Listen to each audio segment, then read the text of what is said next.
Welcome back to an in-depth look at the letters of John. Hopefully you still found time to study for yourself last week while I was busy taking care of a few other things. This week though, I think that I should do one of these videos on every single verse, because all of these verses in this final passage of 1 John are slightly complicated and have lots of allusions that go back to other verses or cross-reference with other verses in the letter. So there's so much depth here that you'll notice. I think if you go back to this past Sunday's sermon on this text, it was a little bit longer than some of the others. So this week we're going to look at 1 John chapter 5 verse 16. Again, another one of those complicated verses, but there's a lot of complicated verses in here. So happy Thanksgiving, and let's spin this around and take a look.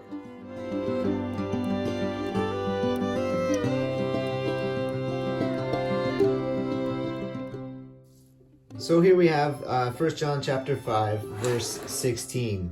Like always, the Greek text on top and the ESV translation on the bottom. So we're not going to look at this whole verse because it's kind of a long verse, and some of it is sort of repetitive. So we'll try to look at some of the key features and focus honestly on the first clause of this verse, because again, there's so much here. So I already have a few things highlighted,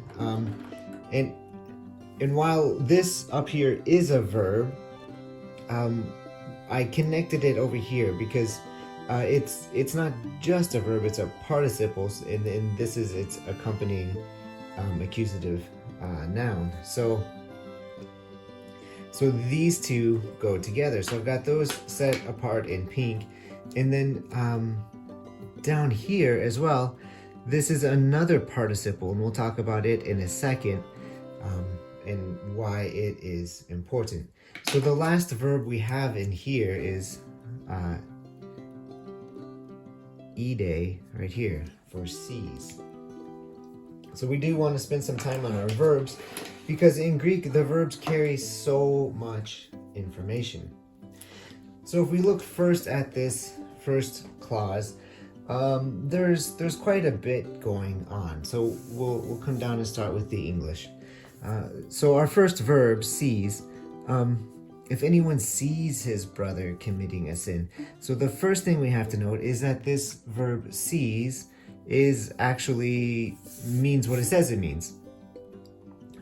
You have to actually see with your eyes. That's what the Greek word means. It doesn't mean that you guess or you think or you suspect. It means to literally see. It's not based on suspicion, because that doesn't really get us anywhere. And if we look around again at our Christian brothers and sisters, and all we do is look at them with an eye of suspicion about whether or not they're following the rules or obeying God's will in their life, or whatever kind of Christianese you want to wrap around that, it just turns us into judgmental sinners in its own right. So it's not about thinking someone is perhaps possibly doing something incorrectly. This is actually a observable behavior that you yourself have observed. The next piece here to draw attention to is this word brother. And that really, in the New Testament, that really indicates a fellow believer. And that's important for a few things. First, it describes that we have this idea of community and fellowship as a group of believers, as God's people, and as priests, as Peter calls us, or the Reformation idea of a priesthood of all believers. What that means is that we have direct access to God. So we don't actually need to go to someone to mediate, but at the same time, we still have the responsibility to go to God, especially when we see a fellow brother or sister, a fellow member of God's family, a fellow priest, a fellow person in a nation that God is calling us to, committing a sin, we still have a responsibility to lift them up. So the next thing I want to look at is this idea of not, this negative right here. And what that is getting at is the idea of what is oftentimes called a mortal sin. And I'll put that in quotes because it doesn't actually mean anything. But that goes back to the time of Thomas Aquinas. I was going to say Aristotle, but Thomas Aquinas Aristotelianized his theology. So Thomas Aquinas made a differentiation between mortal sins and venial sins.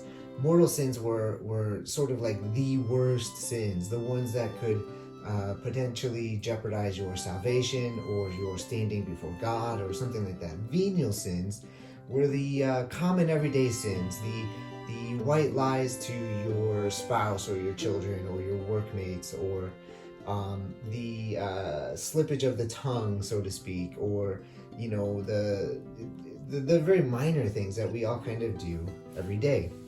But mortal sins were ones that were termed that because they somehow would jeopardize, it was thought, your standing with God.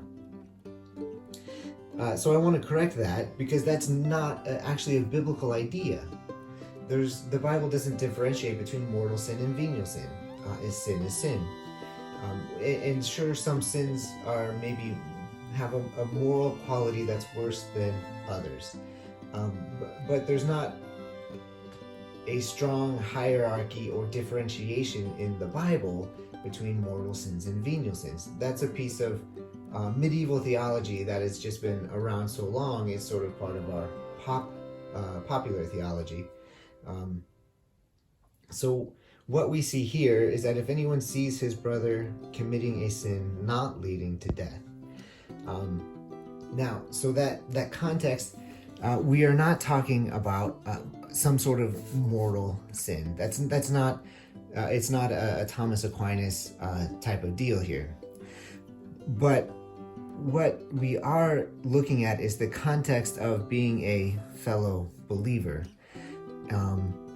And this fellow believer is not doing whatever this sin leading to death is. And we'll get into some of the specifics of that in a minute.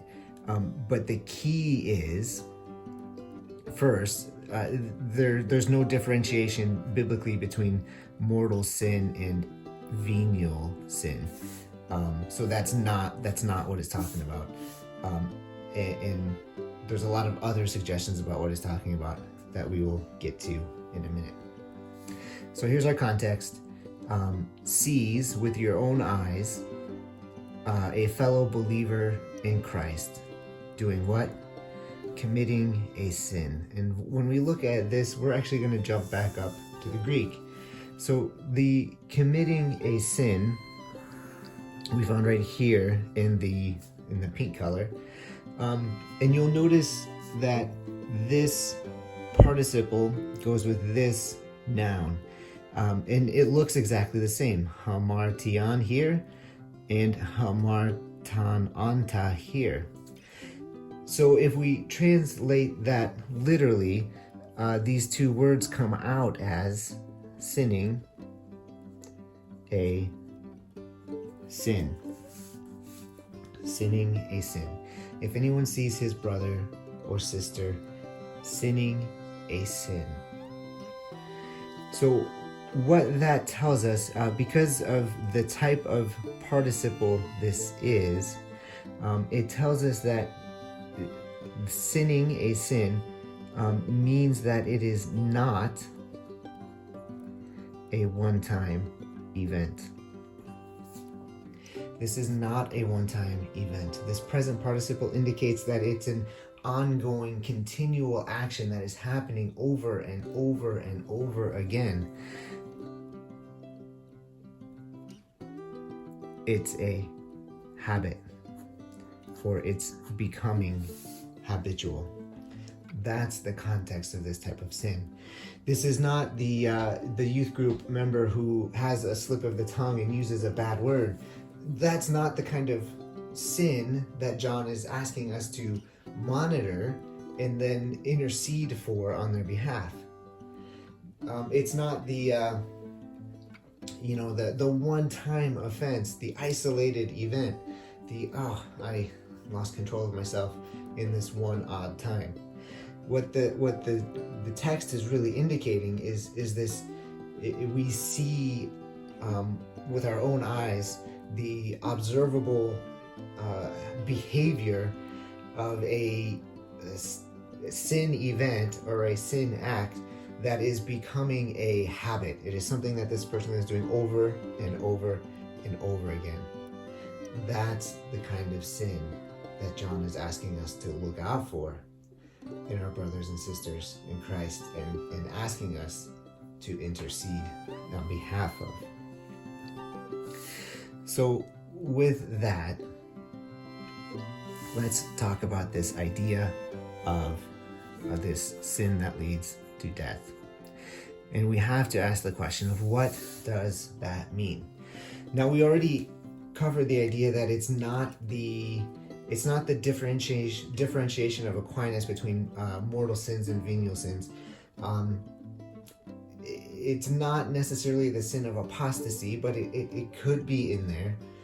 It's not a sin that somehow destroys the character of God. Some think that these sins that leads to death are sins that lead to actual physical death in others. Things like murder or self-harm or something like that. It's not necessarily that either. I don't think that the idea of death is something that needs to be taken literally in how we are addressing this type of sin, because again, that takes this habitual piece a bit too far.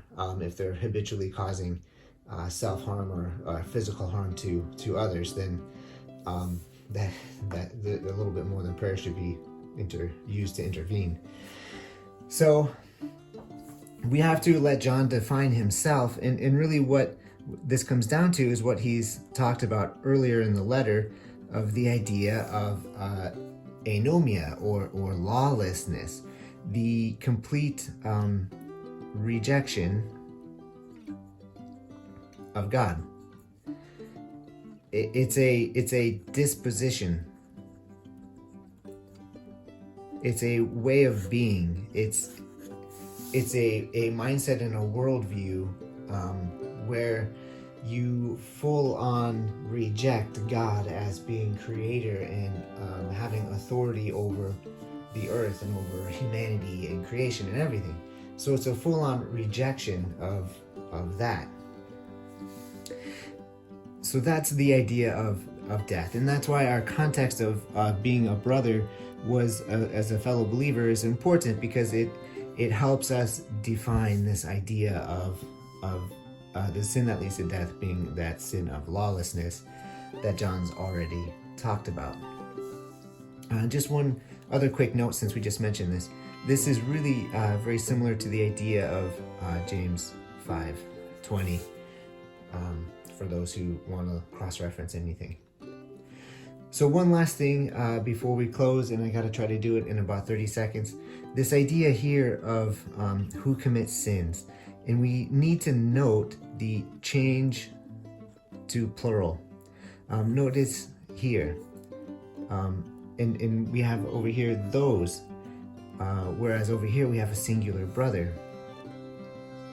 So, and if we jump up to the blue in the Greek, we have it very clear up here, those who are sinning. And we see that the actual verb ending has changed from this ending to this ending.